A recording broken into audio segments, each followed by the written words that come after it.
So let's just begin. Right. So this is just a step-by-step sort of, I made this summary for you guys, but I'll just touch upon all of them when in my coming slides.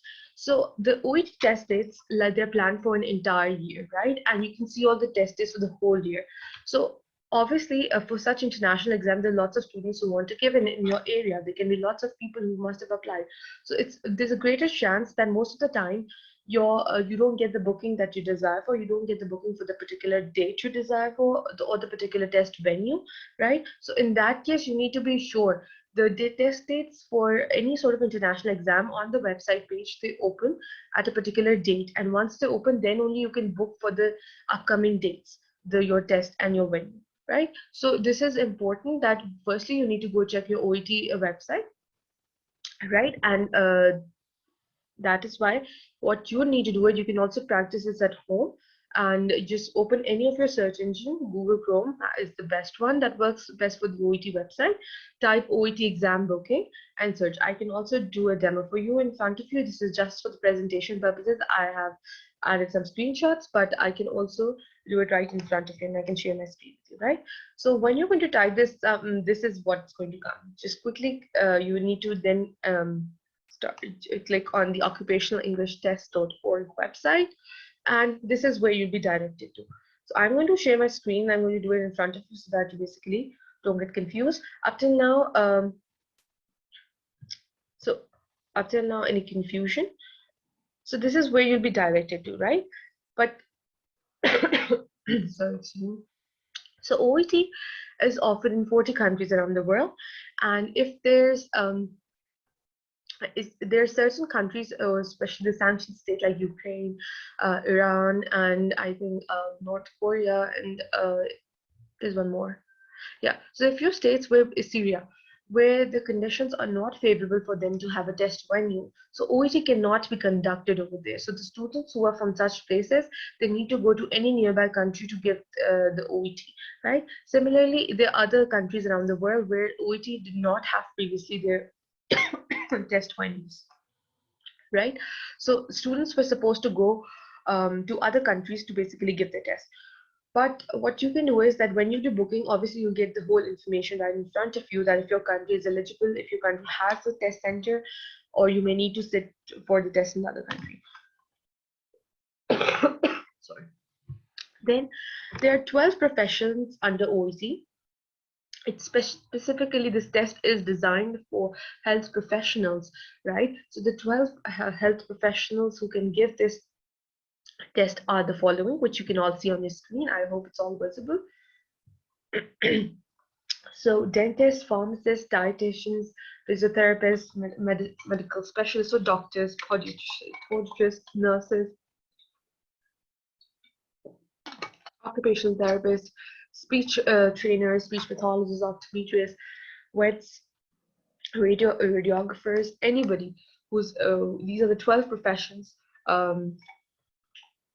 who can basically give the OET exam, and you should make sure you're choosing the correct one.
Okay. So can you all hear me? So yes. There was a question. So these are the 12 OET professions who can basically give the exam. Excuse me, please. Can I ask a question? Yes, please. What's the difference between the IELTS and the OET? Because I'm interested to have a comparison between the two exams. Can you please repeat your question? What's the difference between IELTS and OET tests? So the basic difference between the two exams is that IELTS is for general people. Like, there's no harm in giving IELTS as well, but OET is specifically designed for health professionals. So the terms, when you'll be going to the sessions, you'll get an idea that for OET, your listening content, your reading content, your writing content, your speaking content, all the scenarios would be coming from health care settings, right? In IELTS, because it's for the general public, it's not specifically designed for doctors or maybe healthcare professionals in general. So the scenarios would be from regular basis, from your everyday life or maybe from any other setting. But OET is specifically for healthcare professionals. So all your reading scenarios, all your writing scenarios for writing, you'll be given case notes where you're supposed to answer. For instance, I'm just giving you an example, like for writing there'll be an email that you need to answer. You need to basically answer a consultant regarding. For listening, maybe a doctor and a patient are talking and you need to hear for specific information. For reading, there's going to be a sort of a memo or maybe an email or some guidelines regarding a drug or particular guidelines for nurses, doctors, or maybe a research article. So for Yeah. So everything is basically based on healthcare setting. For speaking, again, there's a healthcare scenario. Excuse me, we can use it in UK if we were interested in a career out there? Yes. That is this what you're saying, that you can use this exam in UK? Yes. Can I use it as a reference of my level in English once I want to work out there? Yes. This particular exam is basically your first requirement if you're a doctor and you want to pursue your career in UK as a doctor, as a practicing doctor. For PLAB exam, if you want to sit for the PLAB exam, it's important for you to give either IELTS or OET. OET is easier in the sense that since it's from the healthcare background, like, all the things are healthcare scenario based with the terminologies and everything. So all the healthcare professionals find it easy, and you just need a B in OET to basically, that's the minimum requirement for doctors. And for IELTS, it's the 7.5 band, which gets difficult to get. Yes, thank you so much. No problem. Hello. Sorry, which document do I need to participate in this exam? Which document you require? Yes. Okay, so I'm going to move on to my first slides and you'll get an idea which documents you require before you need to book an exam, right? Sorry, Mom, can I ask a question, please? Yes, sure. Thanks for your issue. Please, I want to ask only this 12 professional is available. For example, if my branch is obstetrics and gynecology, which of them is better for me to select it?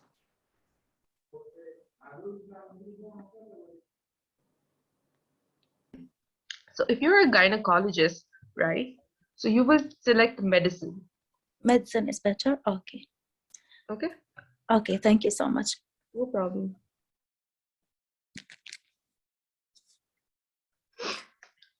Okay, so moving on further, I'll just quickly go. Yes, was there a question?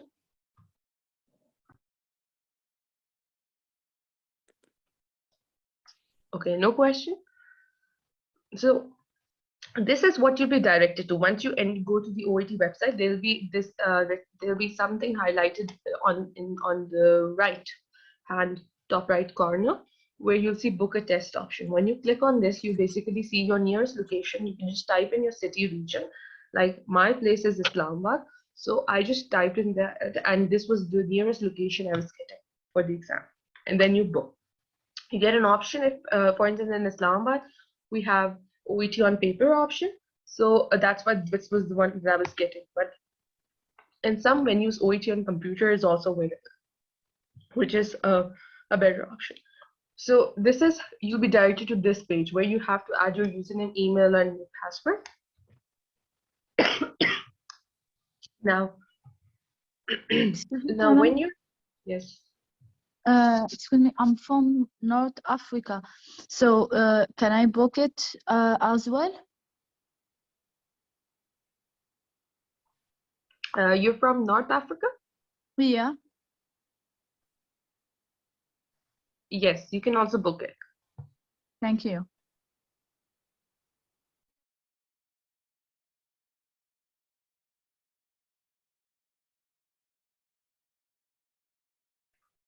Okay.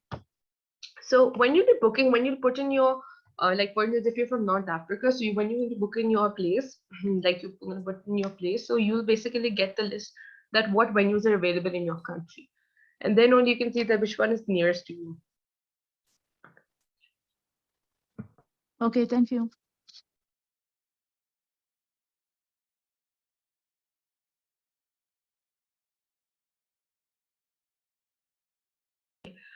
Next is the, now what are the two important documents you need to have before you're basically, this is the answer to the question that was raised before. So important thing is you should have a valid passport with you or any ID document, like maybe everybody has their national registered sort of a card or or passport, but the two documents need to be valid because you need to give in a valid document, right? So if your passport's basically being is being expired, what you need to do is you need to renew it first and then put in the correct details of the new passport. Yeah, Doctor, I have a question. See, after booking my passport as renewed, is it that okay, or I have to update my passport details? Sorry, can you repeat your question? After booking, I booked already, and then after that I changed my passport. I mean, it was expired. I renewed it. So is it okay? Both passports with me now, old and new. So Okay. should So basically, when you're going to the test venue, you have to take the same document that you used for booking, right? So if you took your, so basically your old passport is expired and now you have renewed your passport. So what is better option is that you email the OET people, go to the website, get the email address and email them about your new passport. And they will let you know what you're supposed to do, because obviously when you're going to go to the center with a new passport, the two documents are not going to be the same. They're going to, the details they have of you is from your old passport. So this discrepancy comes and that can basically alter your exam as well. So what you need to do is you need to email them and see what basically they would say. The most important thing they would say is most probably is that they'll tell you to put in your new passport details. Okay, And they're going to change it on their part. okay, fine, thank you. So a digital passport photo that you need, obviously you have to put in your picture as well. So a passport size photo, that's what you require. So similarly, you require a valid document for booking, which can be an ID card or a passport, right? And the third important thing is for the payment purpose, you need to have a credit card or a MasterCard or Visa, anything, right? So that should be valid because you have to obviously pay the fees and that can only be possible through these cards, right? That I've mentioned. You put in all your details over here, your name, your middle name, family name, gender, date of birth, you choose your file and put up your picture, write your profession over here carefully, give your address, city, country and select your ID type, whatever it is. If it's an ID card or a passport, you're going to put in there the first language, your nationality. So this is, you have to put in your details very carefully.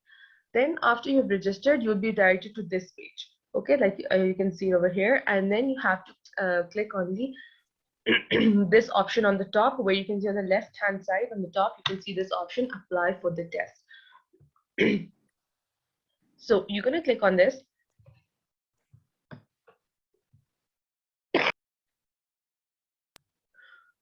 So, Yes, thank you. No, no problem. I got it.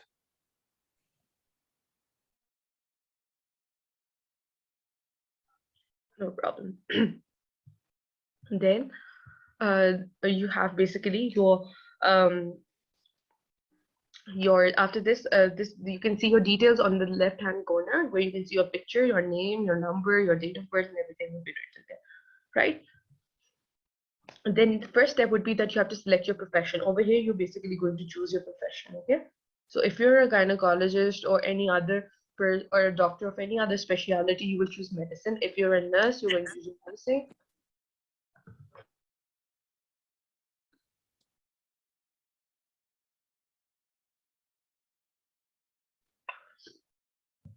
And this is where you're going to basically choose your profession. Okay, and then you will choose your test type. When you in test type, basically, it's not clear here.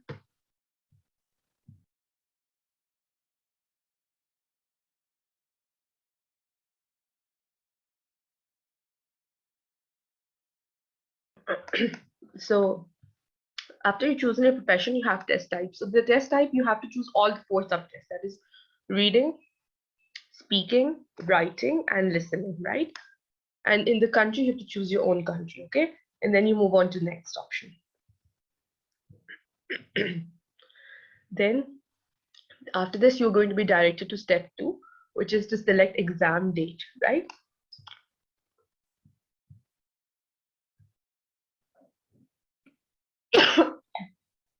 So you have to choose your date. Whatever dates are available, they're going to basically show down there.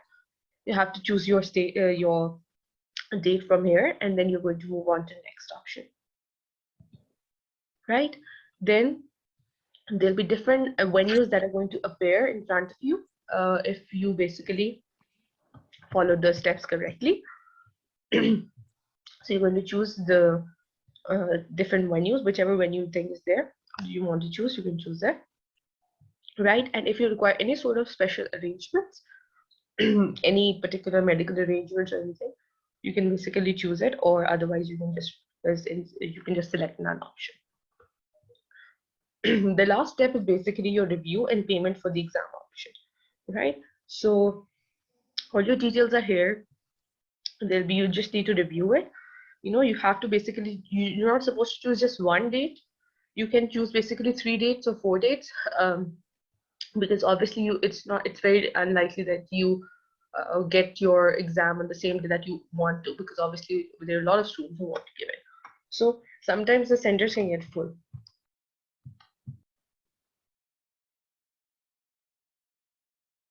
So what you can do is you can basically choose in lots of a few other dates as well, so that you can basically give in your test whenever you.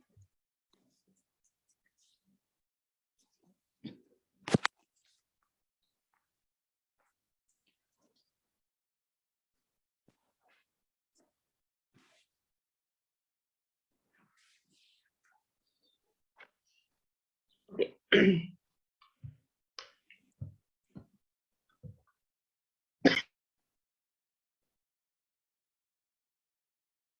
So OET accepts payments in 3 ways.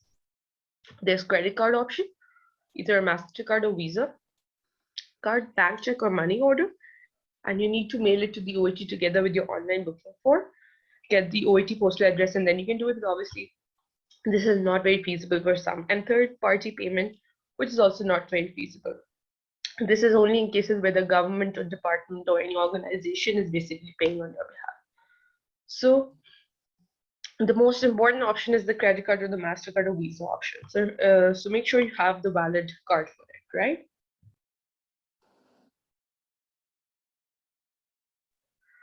right? Next, remember that your email ID, which you're basically applying through, should be valid, and should be basically the ones that you regularly check, because obviously they're going to send you emails on that, and if any emails that you don't basically check often, you're going to basically miss out emails. So make sure you're checking your emails regularly. Make sure you're using the correct email address, and you're checking your spam and junk folders as well, because sometimes the mail can go there as well. So it's because in times like these where COVID and lots of uncertainties are there, so it's important that you check your mails regularly, because a lot of changes can be made in that case, right? So I'm also going to do it right in front of you. Any confusion so far?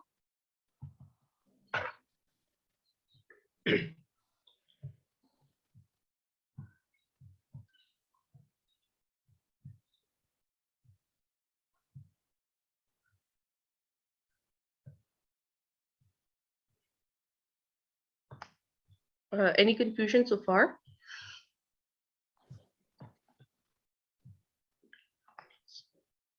Now, one more thing is that OET is basically available in three basically forms, right? So there's OET on paper, OET on computer, and OET at home. Okay, OET on paper is basically again on the test venue, and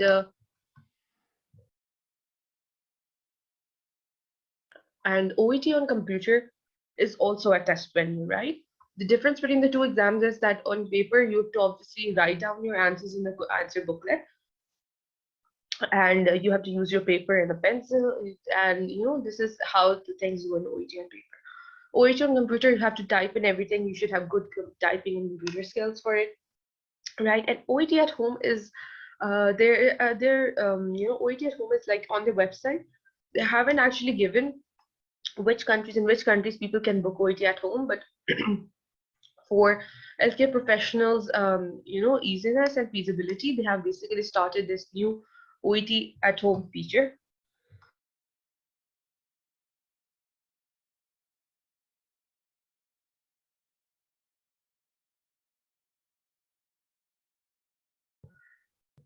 So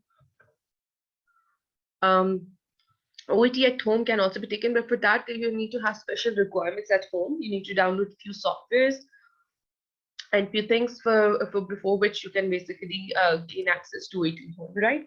But preferably it is these days most of people, they are going for OET at computer or test venue and OET on paper.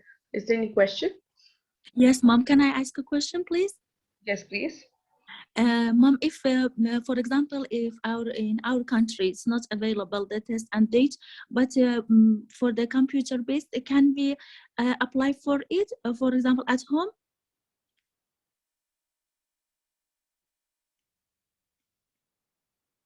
Okay, so which you need to check it, like if you can see my screen now, when I'm going to check the book a test option, when I'm going to put in my country.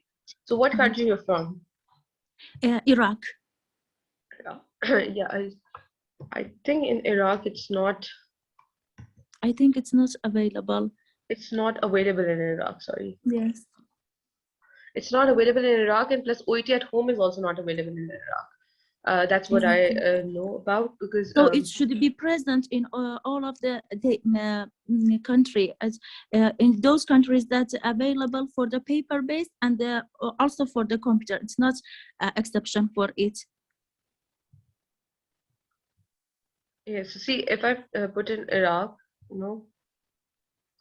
Iraq, Iran. If Iran is available also, that's okay. It will be okay for me. Iran, Iraq. Let's see. Okay, so this is what they say. We can offer you OET at home as there is no test venue in your chosen country. Please note that OET at home is only available for medicine and nursing. So are you from any of these two specialities? Yes, obstetric and gynecology. Okay, so check that the organization you wish to apply to accepts OET at home. This is also important. Where do you want to apply? Your organization needs to accept OET at home, because some organizations do not accept OET at home. So I can't do it. Why? Where are you applying to? Just now, it may be if Iraq and Iran not available, I will do at Turkey or Emirates. It may be better for me because it's near me. Yeah, so you can basically go to choose any other test venue, because obviously if you're going to do it OET at home, maybe your organization, if you're going to UK, a few GMC does accept OET at home, but there can be certain issues, and you need to also do a few system requirements. You need to basically make sure you have them on your computer. So yes, And there's also virtual private network VPN that you need to, there's a lot of arrangements you need to do. So I can do it, mom, at home? you can do it at home, but if you have an access to any other test country, so it's better you give it at venue. Better. Okay. Thank you, mom. Thank you so much. No issues, no problem. I hope I answered your query. Is there any other question?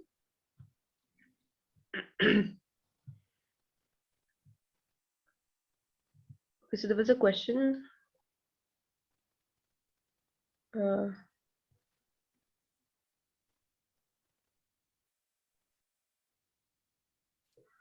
So they asked contact number and country code too while booking for OET. Is it correct to write like this? Okay. Someone has mentioned this mobile number. I think you're supposed to not mention your country code like this. I'm not sure about this, Okay. but I'll have to check because I'm not sure. But as far as I know, you're supposed to just write your number. You should omit your country code. Okay. Hello, ma'am. I have a question. Yes, please. Is it possible that before paying the payment, we can check the desired or available date that we want to select? Sorry. Is it possible that before paying the payment, we can check the desired or available date which we want to select? Yes, obviously, because the payment option is in the end. When you're registering, for instance, you need to first choose your dates and your venues, and if it's feasible, then only you move on to the next options, and then only you pay in the end. So before payment, you can basically, but it's important you register first. Okay, for that we have to register and log in. We have to make the ID. Yes, you have to make the ID for it, because without making the ID, you cannot get access to the test dates and venues. Okay, ma'am. Sure, I understand. Thank you so much. No problem. So see, if you guys can see the screen, if I just put in my place where I am from, yeah, so when I put in here, this is what I gave you a step-by-step guide as well, just doing this brief demo in front of you. If you have any questions in between, you can ask, sorry, and I'll basically answer them. So see, when I put my location, these are the few centers I get. And where in certain centers, I have the OET on paper option. Then there are certain centers where I can get OET on computer. But then for OET on computer, they specifically mentioned that only medicine and nursing people can basically give this, right? OET on paper, anybody can give in my venue place, near my venue. So for instance, if I want to book some, I'm going to click on book, and I'll be directed to this particular page, which you can all see in front of me, where you're going to basically click on book OET now option. I'm going to put in my valid email address.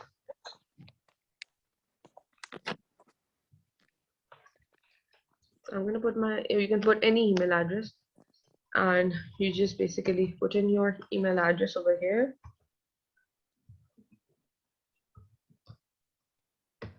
Just repeat it for your confirmation.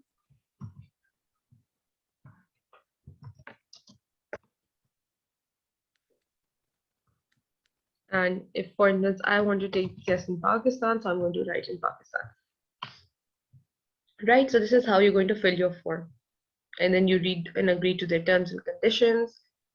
You read it, you have to go through this all, and then consent to it. And then you'll be directed to the next page. So see, they're telling me that they do not offer OET on computer to venue in the country you have chosen. So then I have to book OET on paper, right? So they'll tell you what is available. Like for some people, they tell that, and then you have to basically put in your email address, your password. So first you need to, since I don't have one right now, so I'm going to register first, right? So this is a document that comes right in front of me when I'm registered. So I'm just going to You just put in your information, whatever your information is. You know, when you're going to basically put in anything and whatever, you just have to fill it properly. Now, when you're talking about the contact number, so see, they've written the country's code, whatever your country's code is, then you have to put in your area's code. So I just don't know my country, it's the country's code right now or my area's code, but whatever it is, just Google it, your country code over here, your area code over here, and then put in your phone number, right? So if you basically, if you followed these steps, so the contact number you added was basically correct, right? And then your ID type, you select if it's passport, if it's your national ID, or if it's an alternative ID, whatever it is, it should be valid, right? And you put in your number correctly. Then select your language, your first language, whatever it is.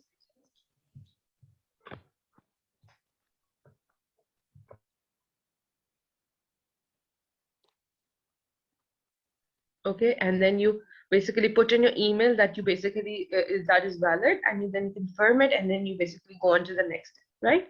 And when you're going to go to the next step, you'll be basically directed to the test venue place.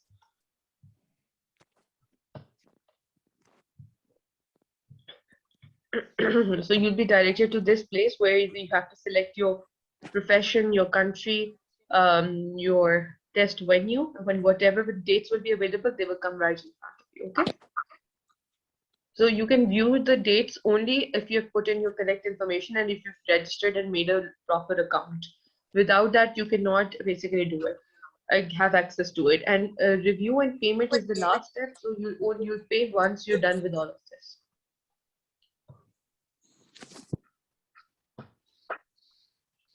Any questions so far?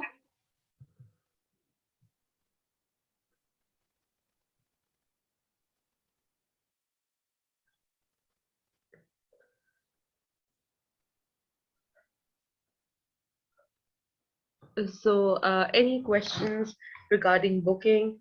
It's a very easy 4-step procedure, which just requires correct information that you need to add. And the last step is obviously the payment, for which you need to have a valid card for it, okay?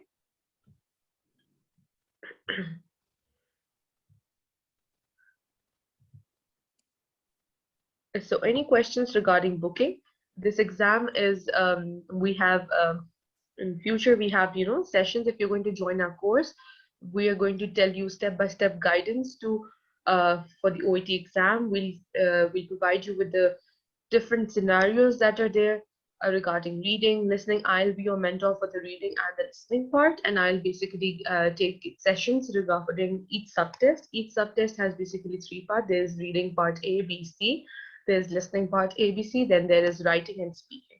So reading and listening altogether, they have basically three parts, and each part is different from the other in a way. They're how the score is basically distributed, how they basically assess you, what sort of scenarios can come, little bit of tips and tricks on how to go through each subtest. Then we also have one session about what to expect on the exam day, how things are going to proceed, what subtests will come in which order, what documents you need to take along with you on the test day, how you need to control your nerves, and how you need to basically know about the, how you need to, with what sort of preparation you need to go on exam day. And before the exam day, for the preparation part, we basically guide you regarding different different tips and tricks that you can use to basically ace your exam and basically save your time, not panic. Practice, we practice. We can give you one-on-one sessions as well if you want. If you want regular sessions with the rest of the people, we also provide that every week. And there's lots of practice and lots of discussions, and there's lots of learning that you can basically do.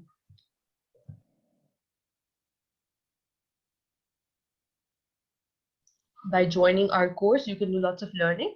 So you'll be able to score very well in OET at the end of our sessions.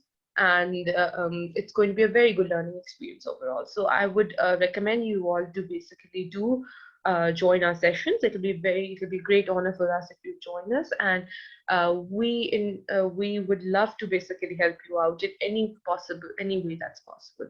So if you have any other questions other than today's sessions related to OET, or any other that you want to add, please interact. Please feel free to add in, and we'd love to answer, and we'd love to hear from you all. So it was a very I felt really good being here with you all, and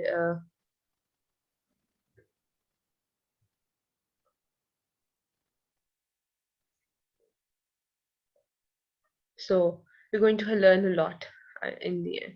And we all went through this phase of preparation, and then, you know, but with proper guidance, I must say that you can do really well in this exam.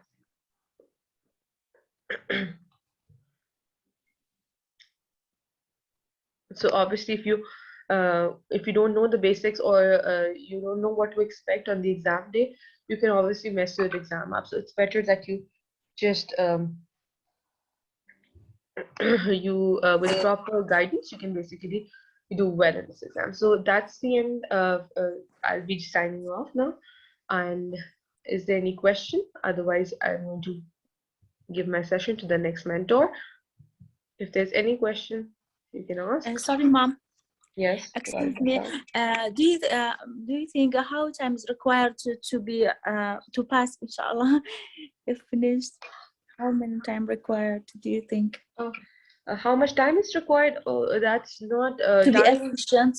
Yes. You don't require much time, you know, because see, this is it's a conceptual sort of an exam where you just need to know a few tips and tricks, and practice, you know, practice in the right direction. Yeah. So a month is also enough for this. I can say people even, you know, they've also just done good in this exam by just practicing for a week or two maybe. But you need to basically your basics should be strong, and you need to know the tips and tricks to ace this exam, that how you can score well in this exam, and just Yes. practice. That's it. Nothing much to study, nothing much to you know, not like our medical exams, or not like any other exam that Yeah. there's nothing much to study about it. Just practicing in the right direction is the key to getting a good score. So month, maybe less than that, you can easily ace the exam. Okay, thank you. But personally, I have my most problem with the listening. It's so difficult for me to. No worries. I'll help you out. I'll be your listening mentor. So I'm going to help you out, and I'll make sure that you, by the end of these sessions, you're a pro at listening, and you do very well in it, because I'll make sure that, you know, with proper guidance, you're going to do wonders. You're exceptional students, I'm sure. So listening would be very easy for you. It's just that right now you're not, or yes, inshallah, you're not oriented right now, but we're going to make you oriented. Going to tell you the tips and tricks, and it will be very easy. Your resources. Thank you. No problem. So I'll be looking forward to teaching you in this thing, inshallah. Inshallah. Thank you so much. No problem. Okay, so now I'm going to I think the next mentor will take the rest of the session. It's bye-bye from my side. Just let me know if I'm audible to you guys, then I'll take this start. Okay. Yes, said by Falaknaz and Saad Kamal. Okay, my name is Sajjad Ali, and I'm a registered nurse. And today I will be talking to you guys regarding OET preparation. But before we jump into it, I would like to know a little bit about your journey so far. Have you done any preparation for it, or are you totally new to it? Anybody would like to share about their experience with me, or I should say with us?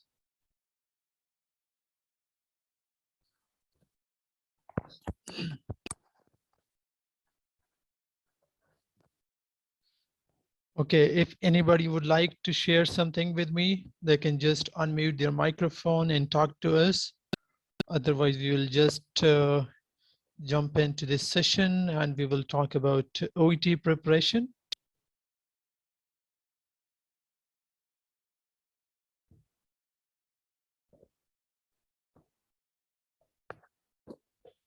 Okay. Do we have any nurse here in this session? Yes, I am nurse. My name is Saad. Okay. Yes, Mrs. My name is Prasad. Okay, and we have 2 nurses, I suppose. And the rest are doctors, I would suggest. Okay. Okay, let's just jump into the presentation. Some of you guys, I suppose some of you are totally new to OET and they have no idea about it, as I was listening to the previous session. So you had quite a few questions that you wanted to ask. So, I would also like to add something more to those answers that you were given. Okay.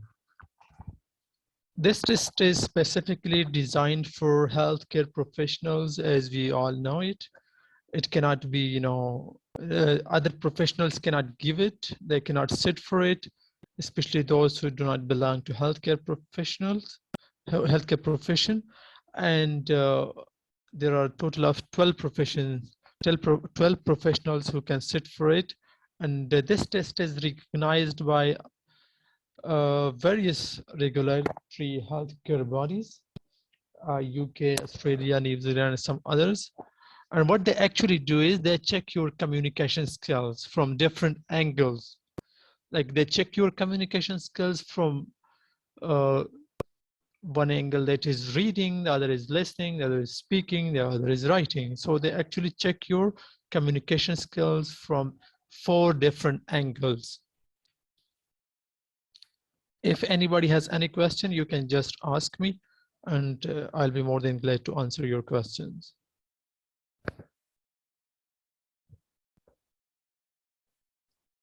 Okay, I also heard a question that how does this test differ from other tests? Actually, as we keep on saying that it is specifically designed for healthcare professionals, some people think that it is easier from other tests compared to other tests. No, it is not.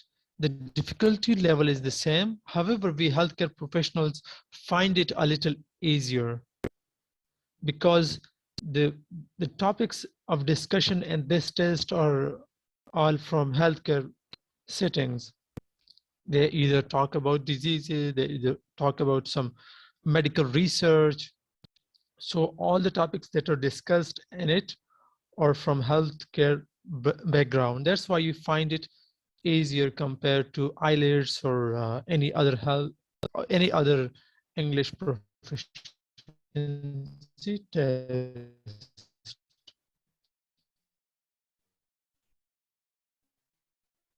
So that's why we search over IELTS or any other test, because you'll find it easy. Now, which countries accept OET? There are many countries where OET is accepted as a language proficiency test. UK, Australia, New Zealand, Ireland, or the ones which also accept OET, and most of us tend to choose these countries, UK and Australia. Now, when we talk about grades, OET has different grades from A to E, and it depends on the score you get.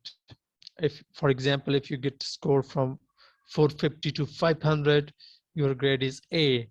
But, it is very difficult for non-native speakers to get A grade. So the target for us is B. Our score should be between 350 to 440, or I should say it should be over 350.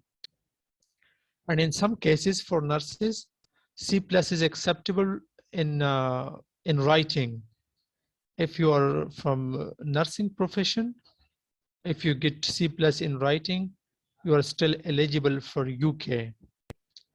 And for Ireland, if you get C+ in any of the subtests, but you should have grade B in the rest of the 3 subtests, then you will be eligible for Ireland as well. And for the rest of the countries, you have to have B grade. And for medical, for doctors, you have to have B grade in all subtests. Anybody has any questions so far? If you would like to ask me anything, you can just raise your hand, or you can just unmute your microphone and ask me. I would love to answer your questions.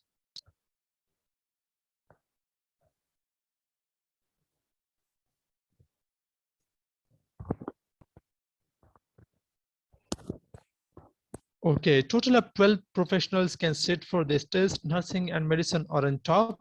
And apart from these two, pharmacists, radiographers, and some other professionals can also sit for it. So in total, 12 professionals can sit for this test.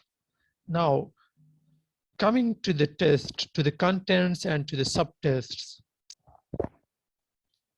Actually, OET has 4 subtests: listening, reading, writing, and speaking.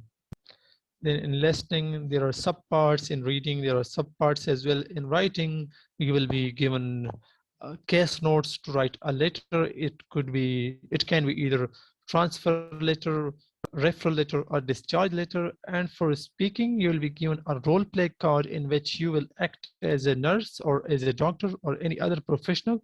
And the examiner, or in other words, the interlocutor, will be your patient in that case. So you will be talking to them and you will be acting as a professional.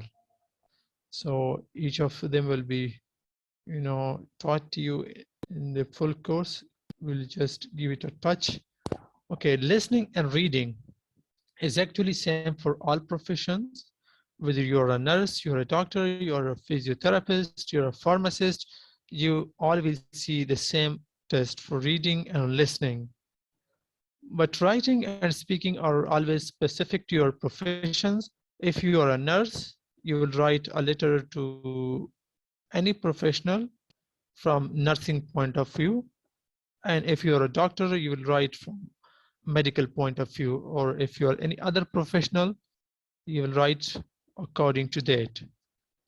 And the role play card you will be given will also be, related to your profession. If you're a doctor, you will speak to the patient according to that.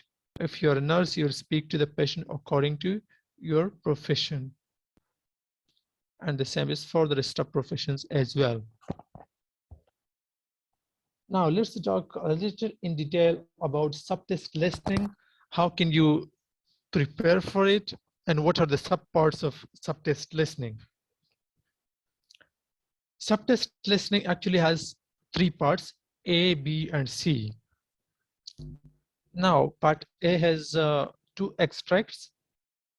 Each extract has 12 questions, and they are called gap-filled questions or blank type of questions. So in total, you'll have 24 questions. Now I'll just show it to you how they look like.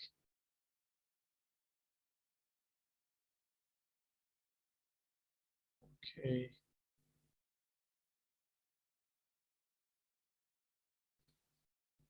I'm just going to show the listening part to you guys. Anybody has any question?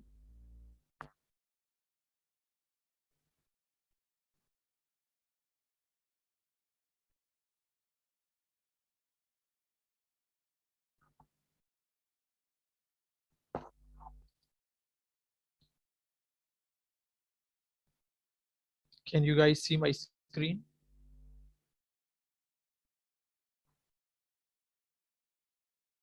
Yes, sir. Okay. As I said, subtest listening has 3 parts, part A, part B, and part C. Now, look at it. Your part A has 2 extracts, extract 1 and extract 2. This is part A, extract 1 from question 1 to 12. You will see questions like this. As I said, they are called gap-filled questions or blank type of questions. So you will see this, and up to here, this is your extract 1 from question 1 to 12, and then you'll have extract 2 like this. from question 13 to 24. Now, what is the approach for this? Some people find it difficult. Can you guys please mute your microphone, please? Okay, thank you. Now look at it from question 1. Now, how would you approach this test? For listening, you will be given 30 seconds before the conversation starts. You'll be given 30 seconds to read from question 1 to 12, or I should say from blank 1 to 12. And in this time, you'll note some keywords and you will do some prediction as well, like what can be in this gap, what word can be the correct word for this gap. So you will do that prediction as well in those 30 seconds. In the beginning, it will sound a little difficult to you that how can you do the prediction and note keywords in these 30 seconds. It sounds difficult, but once you get used to it or you start doing it, you'll find it easier. So look at this one. The keyword in this is difficulty walking. Now, anybody would like to tell me what they predict to be in this blank? Difficulty walking what? Just predict 1 or 2 words and tell me, let me know. What comes to your mind when you see this difficulty walking dash? So what? Just predict 1 or 2 words and let me know about it.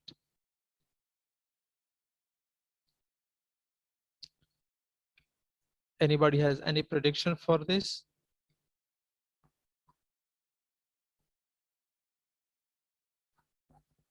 Okay, I'll just tell you. In prediction, you can just predict 1 or 2 words. Difficulty walking upstairs, difficulty walking downstairs, difficulty walking briskly. Amnabat said difficulty walking briskly. That can also be the word that can be in this blank. So you should predict like this. A patient can have difficulty walking upstairs, downstairs, or sorry, your voice was not clear. What did you say?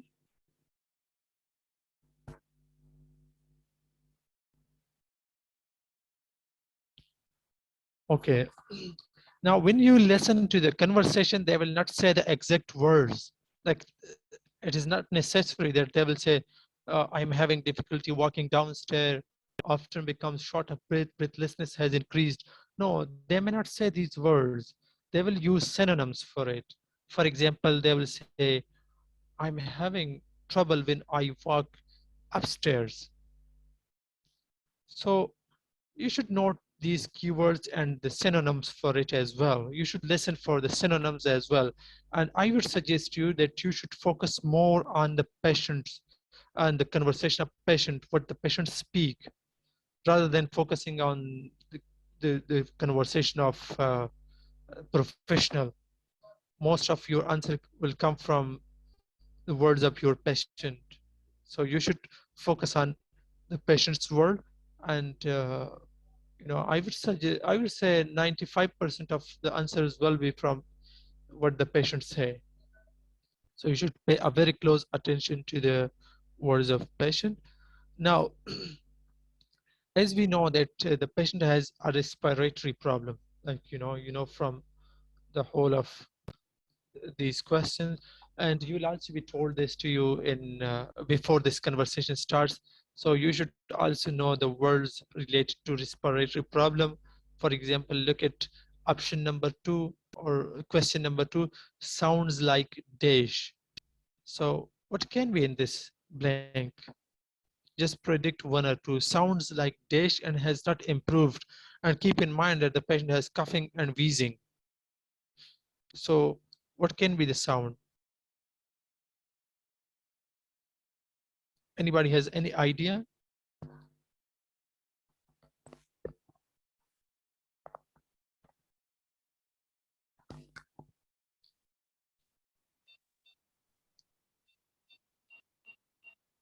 Wheeze? Sounds like wheeze. Already they have already said wheezing. They have already said wheezing, so it cannot be wheeze. It can be something else. And in what condition do you have a sound like bark? That is, Whooping. yeah, Woofing. yeah, whooping cough. In whooping cough, you have a sound like bark. So you should know the context as well. Like they are talking about respiratory problem, and then the patient is saying something like this. So when the patient say that my cough sounds like, then they will say like bark, or like what the sound of a dog sounds. So they will say something like this. So if you note these keywords very carefully, then you will find it very easy to fill these gaps. Now coming to question number 3, words when dash preventing sleep. Now the keyword in this is preventing sleep. In which position your sleep is prevented? The patient will say that. Patient may say that worse when lying down, and it prevents my sleep. So the patient may say something like this. So in a nutshell, I would say you should choose the keywords very carefully, and you should focus on the synonyms for those keywords as well. In those 30 seconds, you should utilize the time really well in order to get the maximum correct answers. Now, cuffing a flame described as dash in color. So can you tell me what is the keyword in it? What is the keyword for question number 4? Color. Color. Then what you will listen for? Just the name of a color. Patient will describe sputum or phlegm, and then they will say that its color is either, they can say anything. They can say it is whitish, it is green, it is red, or whatever. So then you should just listen for that word, for the name of a color. So the color is the keyword for you. And you should follow the sequence as well. You should also listen for these word flame has gradually darkened over the week, something hot and cold spells feels dash.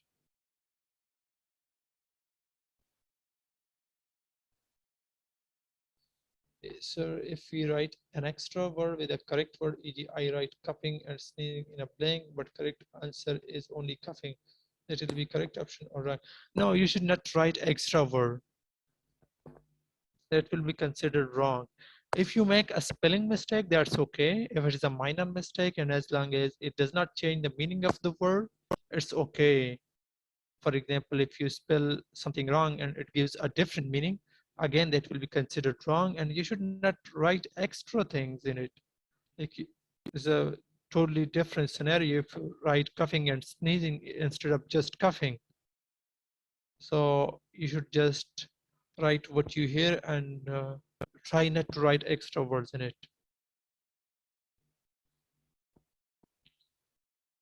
So I hope it is clear for everyone how to note down the keywords and what to listen for. Then you should, I would say, note the word before the blank and note the word after the blank. These two are the most effective words that will help you in order to get the correct answer or catch the correct word. Now, look at question number 6, diagnosed with dash last year. So what can be in this blank?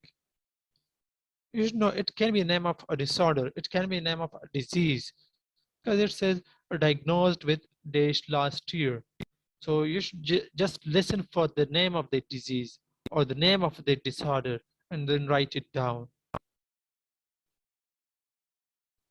Looking at question number 7, was a dash stopped 6 years ago? Now, you should have this prediction that patient is talking about a habit that the patient stopped 6 years ago. So a patient can say, I was a drinker, I was a smoker, and I stopped it 6 years ago. That is how you should do the prediction, and prediction makes it easy for you.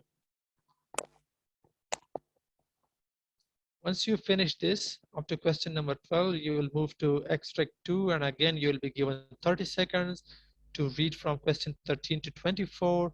And in this duration, you can underline the keywords and also look for the synonyms of the keywords and do some predictions as well.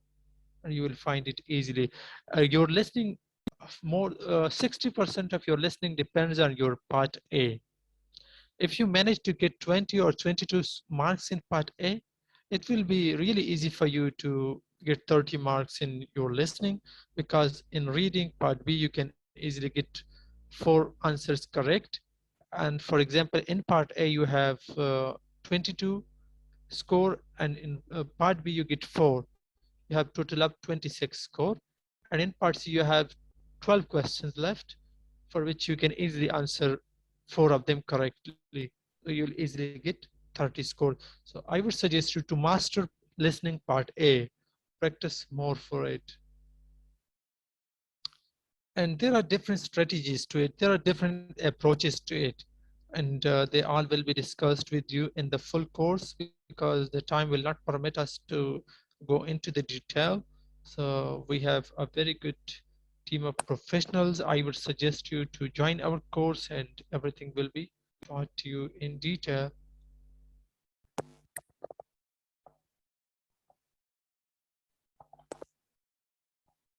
Okay. Now, I think part A is clear for everyone, right? Yes, sir. Anybody has any question or any query they have, they can ask.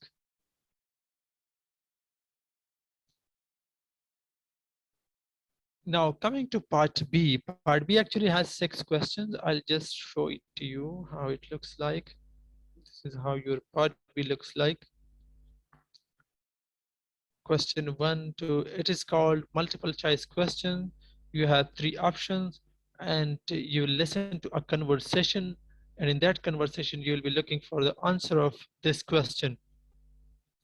This line will be told to you through a speaker, through your microphone. For example, they'll say you hear 2 doctors discuss the transfer of care for a patient. Now, 50% of your of this question depends on this line. If you understand the question really well, and you understand that what is the requirement for it, then it means you have correctly answered 50% of your question. Then you just have to listen to the conversation very attentively and choose the correct option amongst them. So the key point in this is that you understand the question well. Look at this, the patient's CARB 65 score means that he will.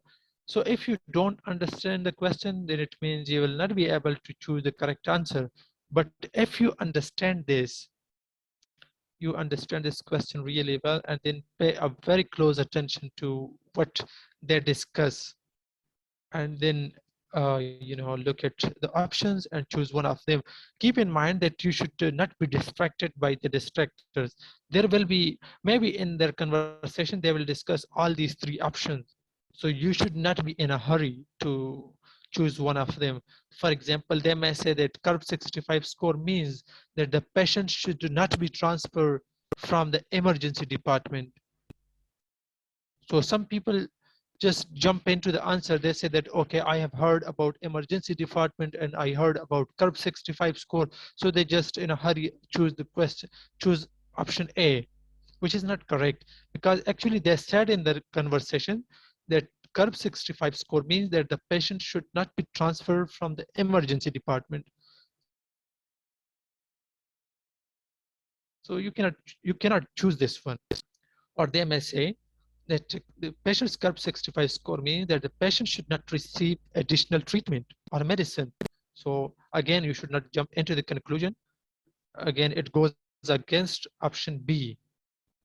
So in other words, I would suggest you to listen to the whole conversation, not just jump to the answer. And your listening should be question oriented. You should ignore if they discuss extra things. You should not, pay, you should pay close attention to the whole conversation, but you should not focus on those which are not related to the question. should wait for this, that what they actually talk about CURB 65 score.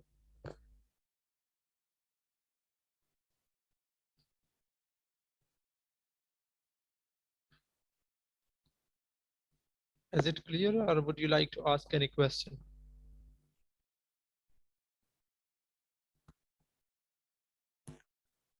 If anybody would like to ask any question, you are most welcome. You can ask me.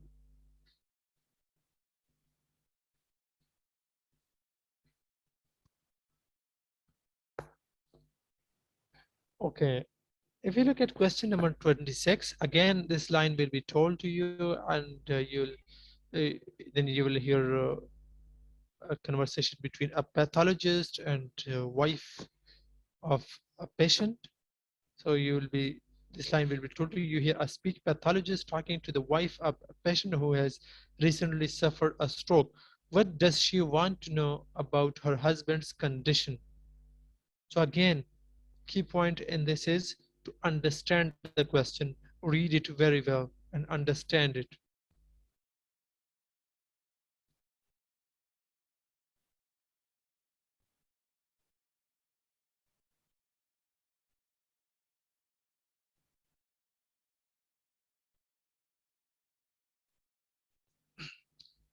Okay, anybody has any question regarding this?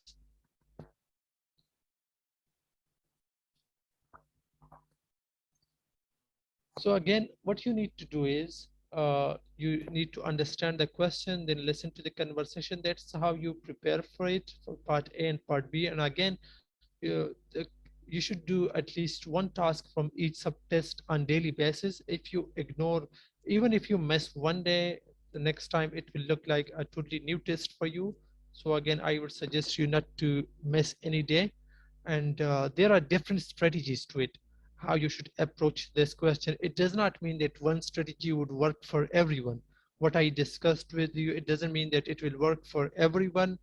In the full course, everyone will be assessed and they will be told about a certain strategy which they can follow, and they can answer the questions correctly through using this strategy. So this is how your part B questions look like. Now coming to part C for listening. Part C has 2 extracts and each extract contains 6 questions.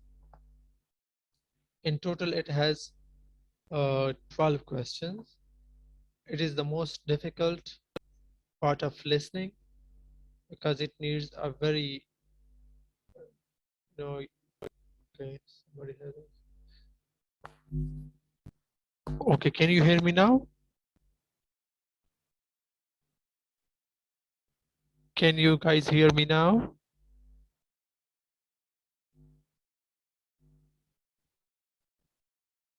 Okay.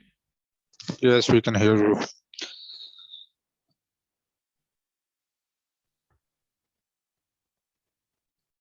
Okay, now coming to part C. In part C, unlike part B, you will not be given time before each question.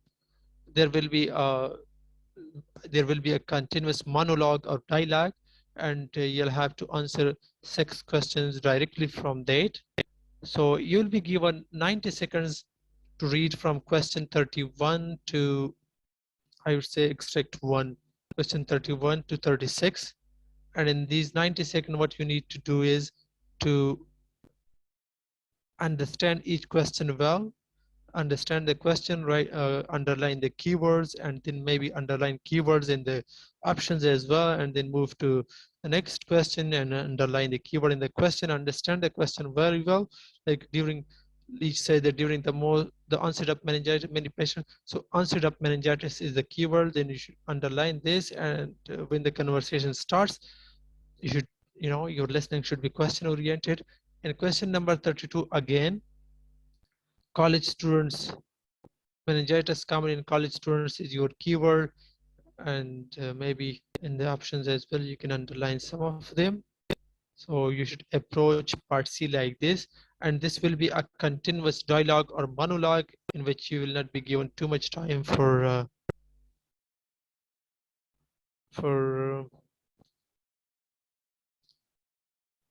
You will not be given time for each question. You'll continuously listen. Why part C of listening is difficult? Because you will be required to do 3 tasks at the same time. You will do listening at the same time. You'll do reading of your questions at the same time. And again, you'll be choosing answers. Okay. The question is cutting allowed on answer sheet? Of course it is allowed, because you will use pencil. And the purpose of using pencil is, if you think that something you have written is wrong, you can just erase it and choose the correct one.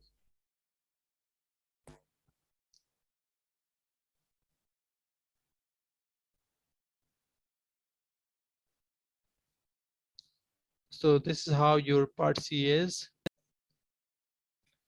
And for this, your listening power should be really good. You should practice continuously over and over, listen to different podcasts, different conversations between patients, doctors, patient nurses, etc. And again, there are different approaches to part C as well. And you'll be guided in the full course regarding that, how you should do it. For listening, you need to get at least 30 score to get that B grade. Anybody has any question regarding subtest listening?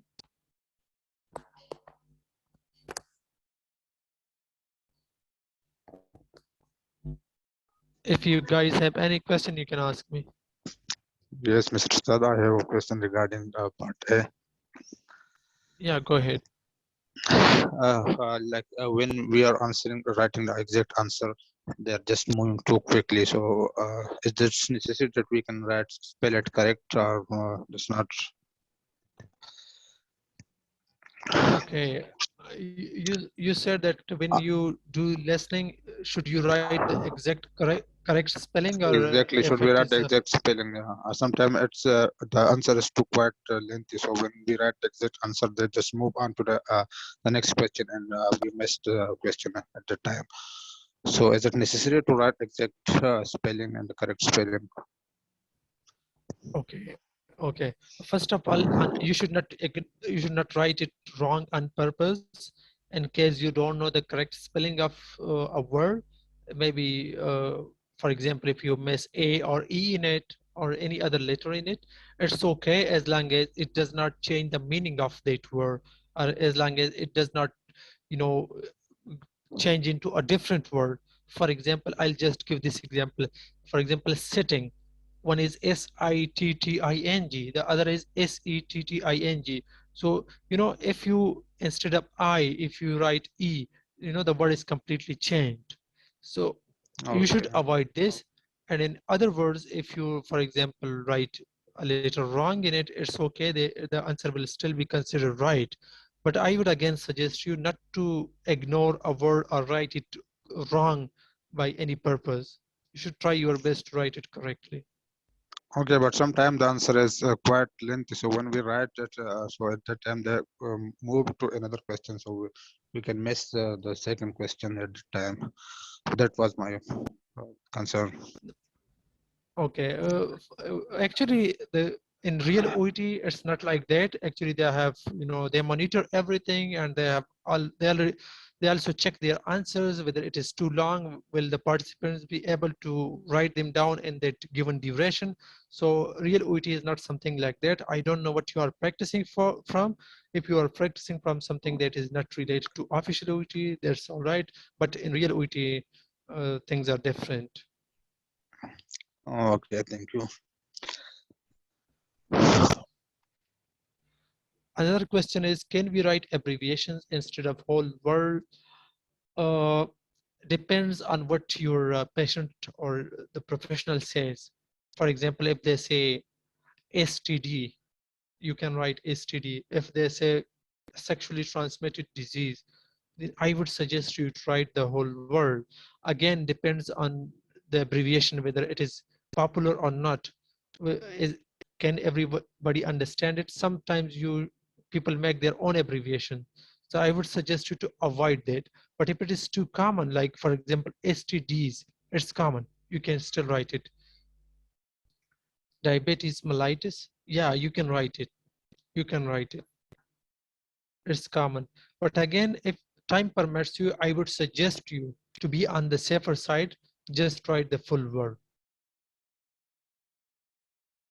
Yes, you can write common ones, but to be on the safer side again, you should try to write the full word. If you think the time does not permit you and you will miss the other options, then you can write the common ones.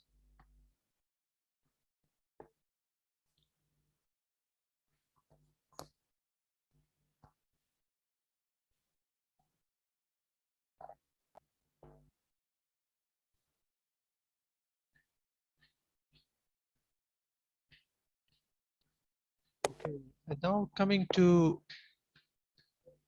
subtest reading. Reading part, reading has again it also has three parts: part A, B, and C, and total time you will have is 1 hour. Again, part A has 20 questions. In listening, you had 24 questions in part A, but in this one you have 20 questions, and you will be given 4 small paragraphs or 4 small texts as well, from which you will answer these 20 questions. And again, you will be given only 15 minutes to read these paragraphs or texts, these small text, and answer these 20 questions in just 15 minutes. So you need a very good time management strategy for that. And there are actually different approaches to it. Some people follow one strategy, some people follow another strategy, and different strategy work for different people. Let me just show it to you how reading looks like.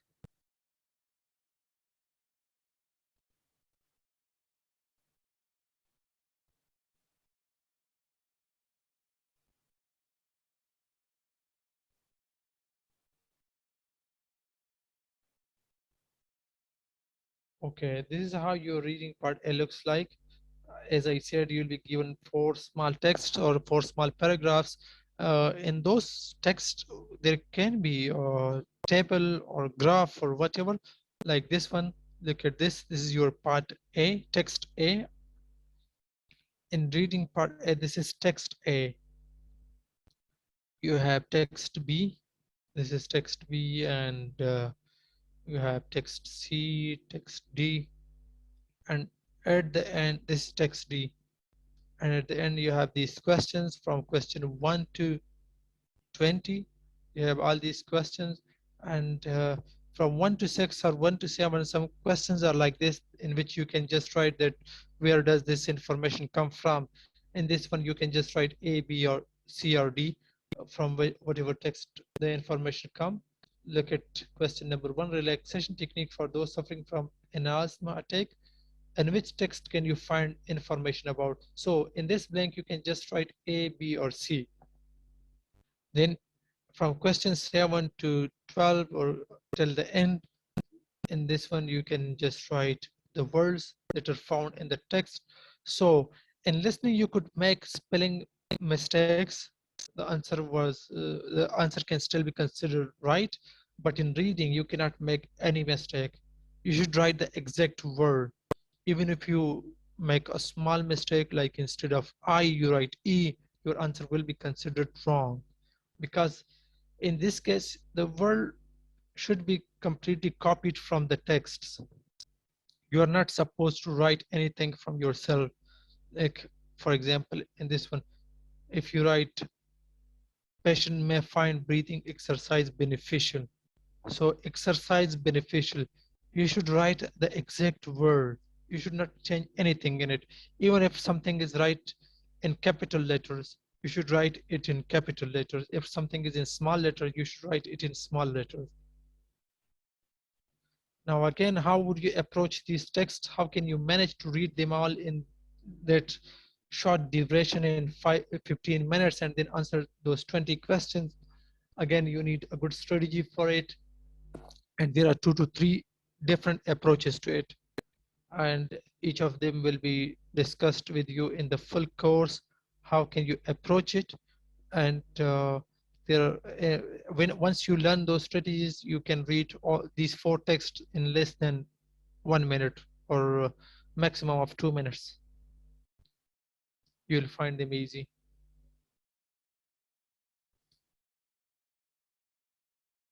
Is it clear to you guys? Yes.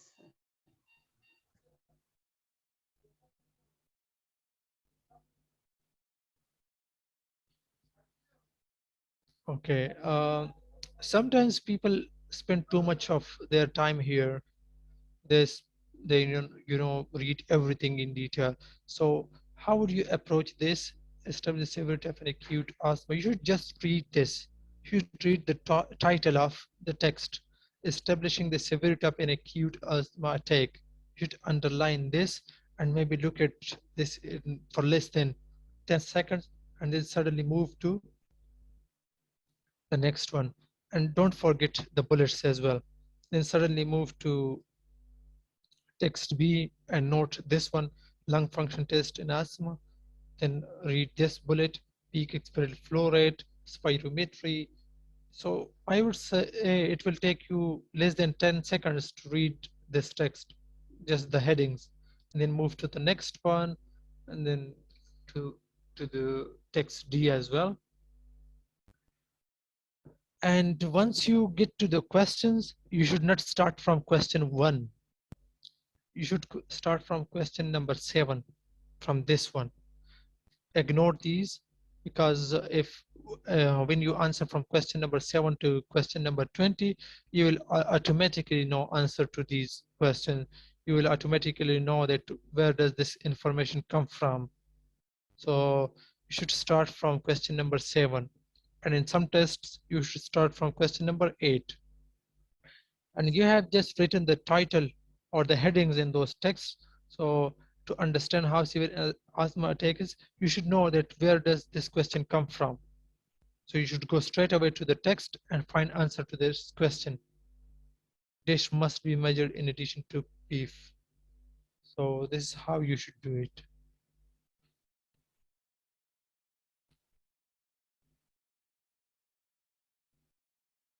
Up to here to question number 20.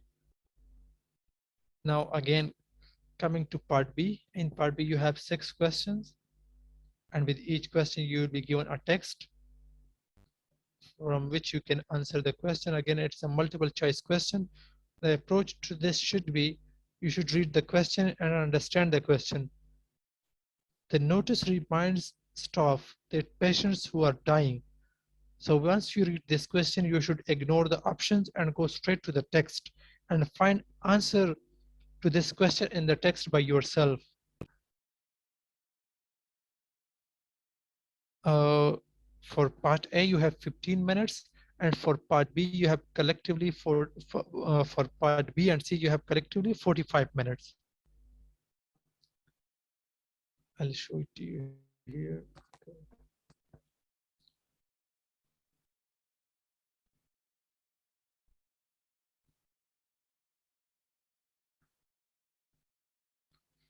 For part B and C collectively, you have 45 minutes. Part B has 6 questions, and each question needs to be answered from a small paragraph given with each question.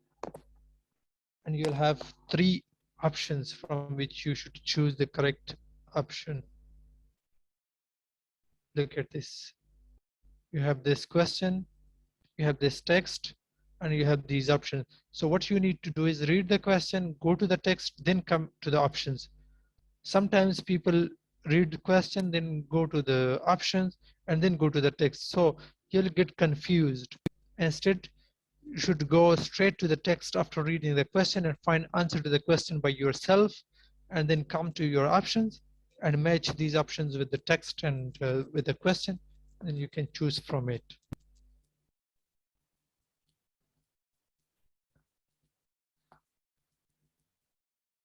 All 6 questions are like this. You'll have this text, have this question. The guidelines inform us that multiple anesthetics can be used. So after reading it, you should go to the text and find answer to this question by yourself, and then come to the options and choose from them. Is part B clear to everyone?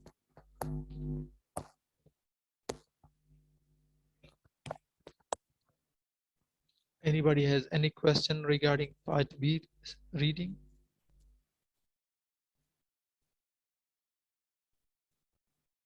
Okay. Yeah, clear, sir.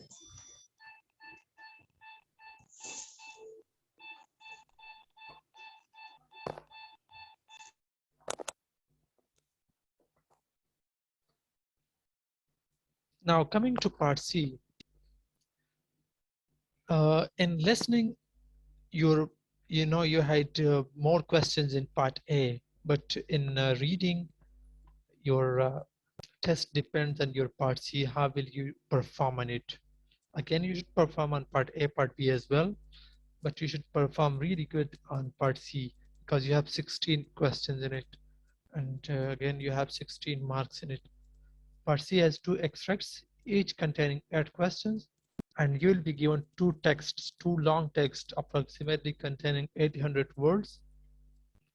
And with each question, you'll have 4 options from which you need to choose. I'll show it to you how it looks like.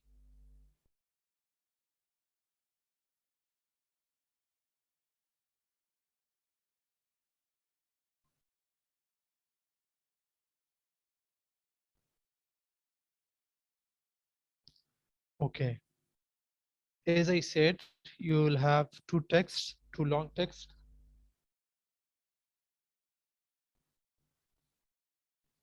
This is your text 1.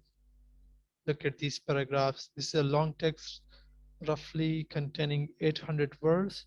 And at the end, you'll have 8 questions. From this text, you can answer these questions.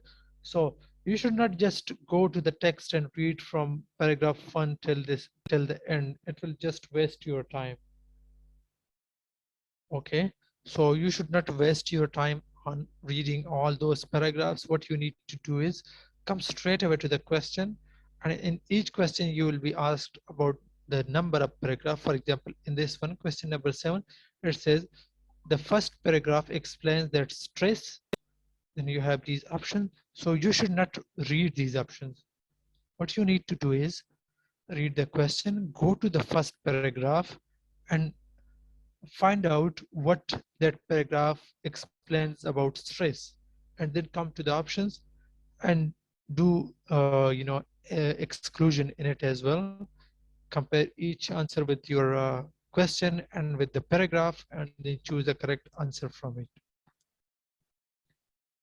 So just don't waste your time on reading the whole text. Now look at the second paragraph. In the second paragraph, doctors are said to claim that stress. Now you should go straight to paragraph number 2 and find out what the doctors claim about stress, and then come to your options and find the correct answer from it. Look at question number 9. These are different type of questions. These are called lexical questions, in which 2 words are underlined, or more than 2 words are underlined. So for this question, you don't need to read the whole paragraph. What you need to do is read a sentence before it and a sentence after this word, and understand the meaning of this word according to the context. You cannot just rely on the meaning of the word. You should also know the meaning of this word according to the text. I'll just show it to you, the elephant in the room. It will be underlined here. Here it is, elephant in the room. You don't need to start reading from here all the way here. No, what you need to do is a sentence before it.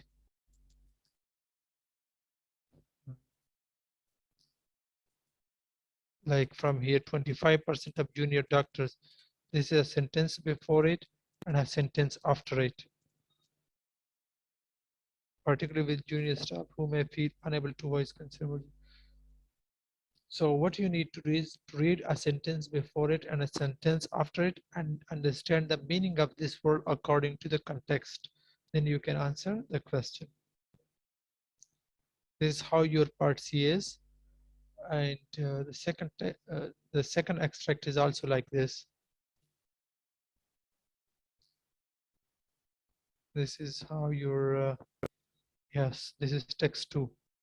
Again, you'll be given a long text containing approximately 800 words, and at the end you'll have 8 questions. You don't need to spend your time on reading all the text from paragraph first to the end.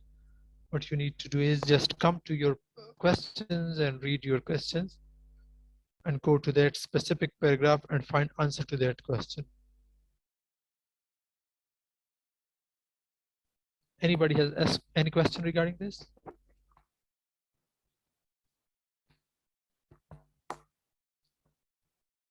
It may sound a little difficult to you at this stage, but once you get used to it and find proper guidance for it, you will find it extremely easy. You'll find it, easy for you to manage and answer the questions.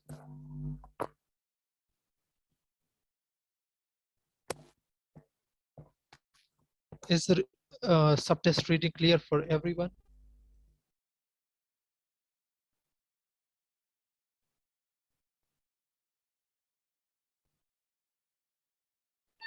Yes, sir.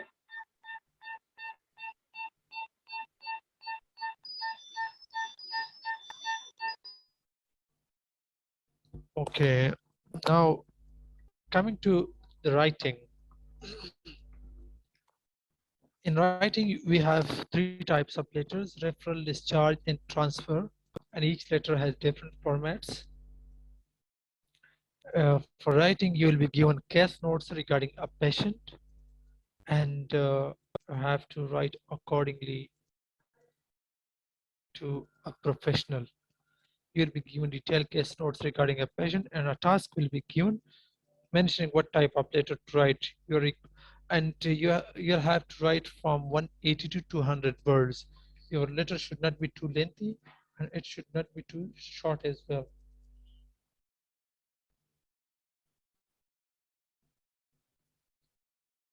I'll just show it to you how it looks like.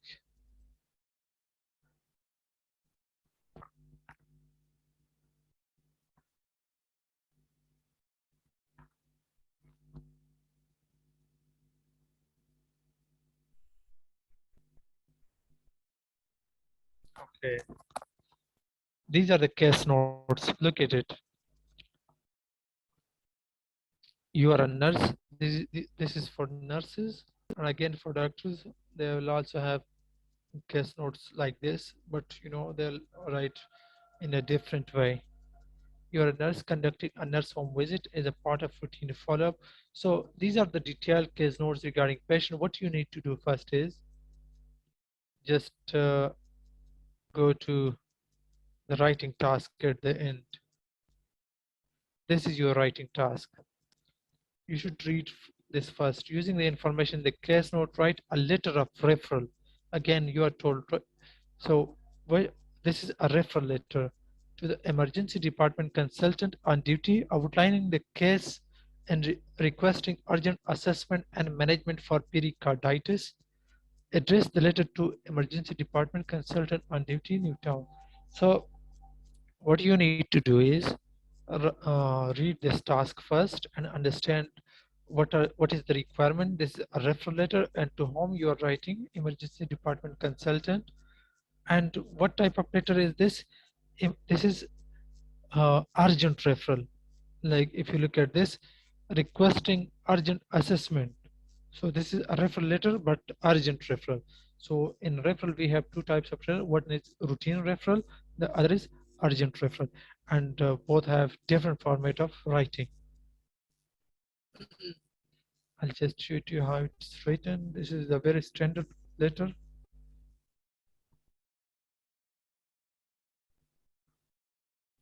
This is how you structure your letter. First of all, you should write the address. In the address, you can write the name of the recipient to whom you're writing. So in this case, the name of that person was not mentioned. So they had just written emergency department consultant on duty. Then the address. After that, you should leave 1 line and then write a date in this format. And again, then you should do greeting. then reference, name of the patient, and date of birth. Then your first, this is called introductory paragraph. In introduction, you write the purpose of your letter. In purpose, we say whether it is a referral letter or discharge letter, and what are you going to request to the participant, to the recipient, and what is the diagnosis of the patient. So everything is mentioned in it, and these are called body paragraphs. And in body paragraphs, you know, there are different formats for each letter. For transfer, you have a different format. For discharge, you have a different format, and for referral, you have a different format. So everything will be taught to you in the full course, what you need to do, how you should sequence your letter, how can you structure your letter. It is different from writing, like, you know, when you write in IELTS. In IELTS, they advise that you should write complex sentences, but in OET, you should write simple sentences. If you write complex sentences, you will confuse the reader. So you need to avoid them. How you need to construct your paragraphs.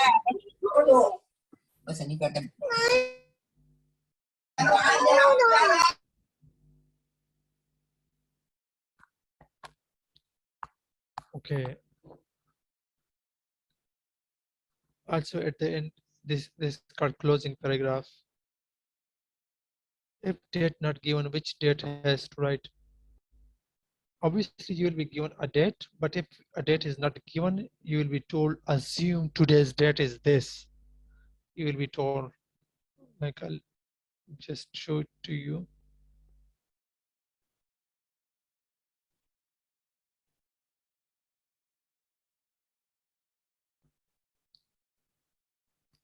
Read the cannot complete the task. Okay, if you are not given any date, you should write the date of the day for which on which you are sitting for the test. For example, today it is 30 January 2022, so you should write like this. It depends on the day you are sitting for the test, you write the date. But mostly you will be given the date.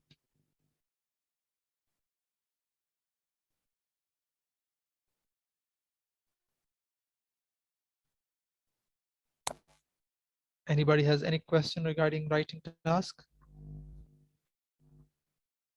And again, you'll have 45 minutes for it. You will have 45 minutes for it.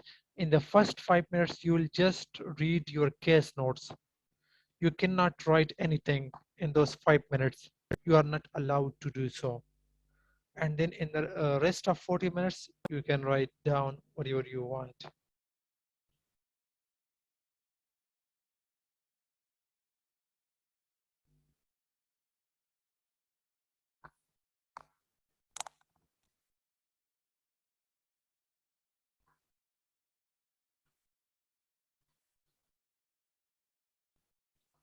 Okay. Now coming to the last subtest, speaking. I'm the mentor with mid-exam expert for OET subtest speaking.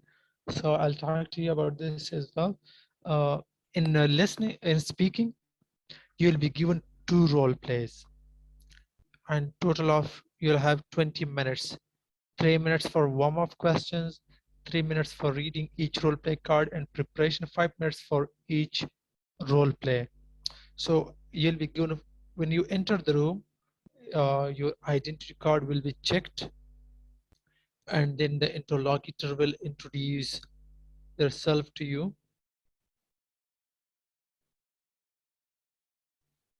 Okay, I'm coming to that. Warm-up questions are not marked. Warm-up questions are just for the reason that you understand the accent of your interlocutor and your interlocutor understands your accent, and you kind of get used to each other and feel a little relaxed with each other. So warm-up questions are just for that. They are not graded. And I would suggest you to speak as much as possible in those 3 minutes in order to get used to the speaking. So when you are given the first role play in the first 3 minutes, before the role play will be, before they give you any role play, in the first 3 minutes, they will ask you some warm-up questions. They may be related to your professions, like they will ask you, why did you choose medicine? Why did you choose nursing or whatever?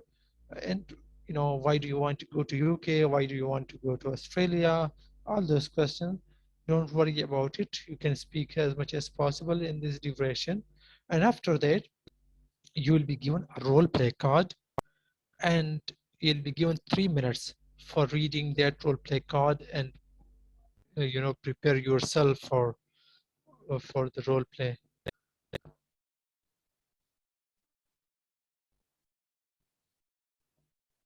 I'll just show role play cards to you.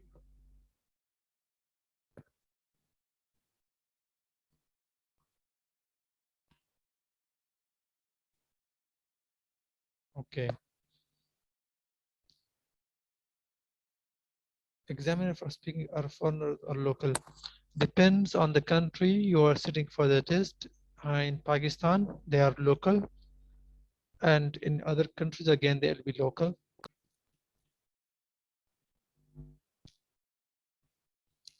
This is how your role play card looks like.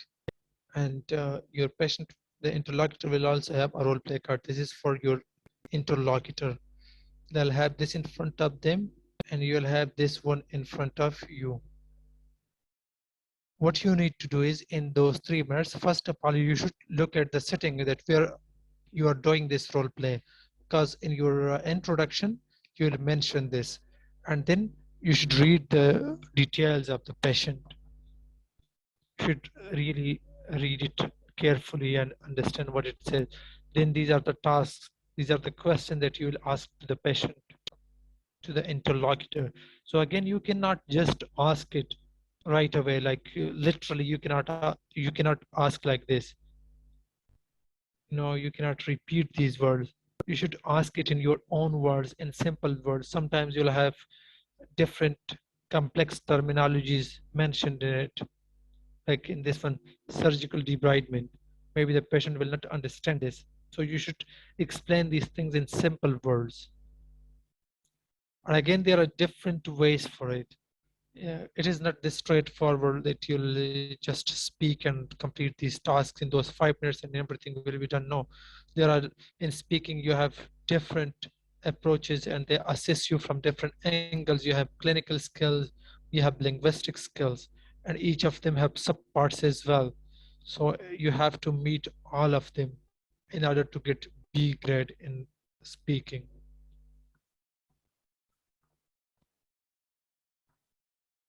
So again, once you finish this card, you'll be given another card, another role play card, the second one. And again, you'll have 3 minutes for preparation and 5 minutes for completing.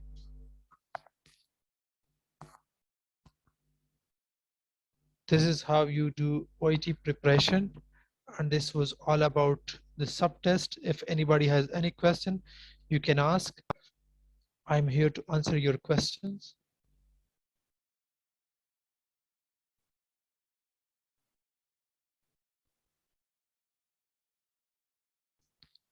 Anybody has any question regarding any subtests of OET and its preparation?